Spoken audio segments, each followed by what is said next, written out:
Março 7, Marcos 11, agora de 20 até o final. Jesus havia entrado em Jerusalém com aclamação, tinha ido ao templo, e Marcos chega a dizer que ele ficou tão indignado com aquele negócio, aquele comércio no templo, que ele não permitia que alguém conduzisse qualquer utensílio pelas dependências do templo. É o zelo. Isso é zelo, é cuidado com as coisas de Deus. Eles não tinham esse cuidado, né? E os sacerdotes e os escribas, eles vieram e ouviram Jesus, mas na hora não fizeram nada. Eles viram Jesus fazendo aquilo, mas ficaram calados, quietinhos. Por quê? Eles tinham medo de Jesus. Eles tinham medo do povo. Porque o povo judeu todo acompanhava Jesus, seguia ele, a multidão. Então, se eles botassem a mão em Jesus, o povo ia subir em cima deles. Ia se revoltar, porque aquele povo era um povo danado. Então, eles não fizeram nada, mas ficaram planejando como é que eles iam se livrar daquele problema. Porque Jesus, eles não tinham medo de Jesus especificamente. Eles tinham medo ou do povo ou do que Jesus representava. Porque Jesus chegou com uma ideia, quer dizer, um novo ensinamento, uma nova doutrina, de que não precisava nada daquilo, não precisava daqueles sacrifícios, aquele monte de regra e sacerdote, aquela coisa que era pesada das pessoas, as pessoas estavam sempre carregando aquele fardo, aquele monte de coisa. Não precisa nada disso. Ame a Deus e ame ao próximo. Você já cumpriu a lei. A Torá está aí. Aí se resume a Torá. Então, ele falava de um jeito que todo mundo adorava ouvi-lo. A multidão ficava assim super maravilhada com a doutrina dele, com o ensinamento dele. E se realmente o povo resolvesse segui-lo, colocando na prática, os sacerdotes e os escribas iam ficar desempregados.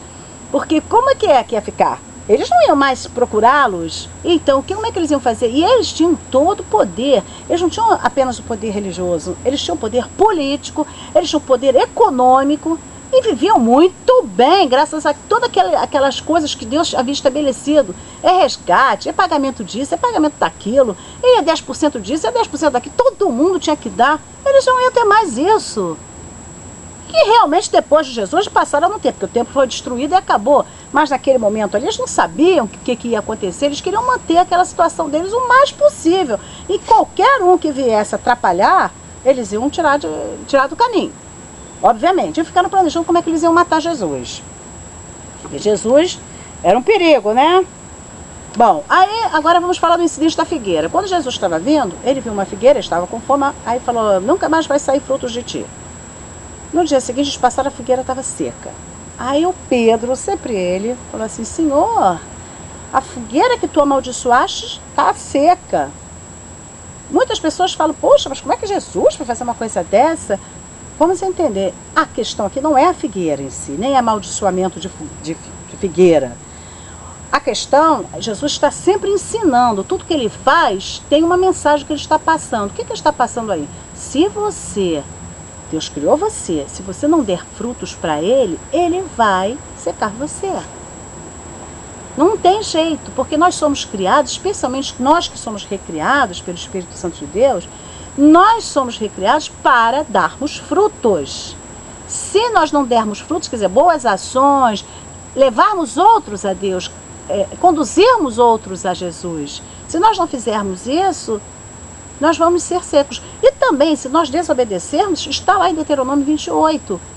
Obedece, as bênçãos correm atrás. Desobedece, as maldições correm atrás. Era isso que Jesus estava mostrando. Ele não estava preocupado com figueira, nem com a fome dele, obviamente. E outra coisa, Jesus ainda falou assim,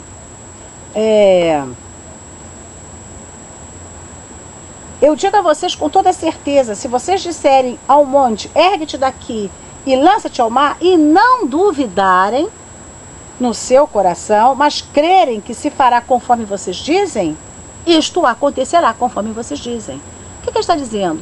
Uma coisa que parecia absurda, impossível. Você fala para uma planta, amanhã você não vai ter fruto, e a planta não tem fruto? Não é isso a questão aqui. A questão é, se você falar algo, 5 segundos, passa. 5 segundos, impressionante. Não vou mais parar, porque não consigo terminar. Se você falar algo no o seu coração. Os livros de autoajuda ensinam isso também. Ah, você tem que ter pensamento positivo e falar, porque as palavras têm poder, e tem mesmo. O mundo foi criado pela palavra. Tudo que você fala, lançou, ela vai. Se você falar coisa ruim, ela vai e ela vai voltar ruim. Se você lançar coisa boa, ela vai voltar coisa boa. É isso que Jesus está falando. Sejam positivos, falem coisas positivas, tenham um pensamento positivo que vai acontecer com vocês.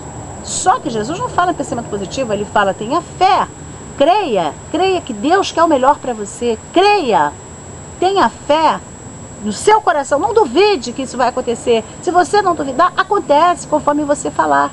É isso que Jesus está falando, ele está preocupado com figueira. Ele era um mestre, tudo que ele fazia era para ensinar alguma coisa. Tudo que ele não fazia nada aleatoriamente, tudo tinha um propósito. O propósito era ensinar seus alunos a realidade do reino de Deus. Será uma pessoa, por isso Jesus continua, eu digo a vocês, tudo quanto em oração pedirem a Deus, creiam que já receberam e assim acontecerá. Mas não esqueçam, para que se realize o que vocês pediram, quando vocês estiverem orando, se tiverem algo contra alguém, perdoem esta pessoa, para que também o vosso Pai Celestial perdoe as ofensas de vocês. Pai nosso é, perdoai as nossas ofensas, assim como nós perdoamos aqueles que nos têm ofendido. Esse é o Pai Nosso. Para Ele nos perdoar, nós temos que perdoar aqueles que nos ofenderam. Senão não tem perdão. Vamos parar, daqui a pouco a gente volta.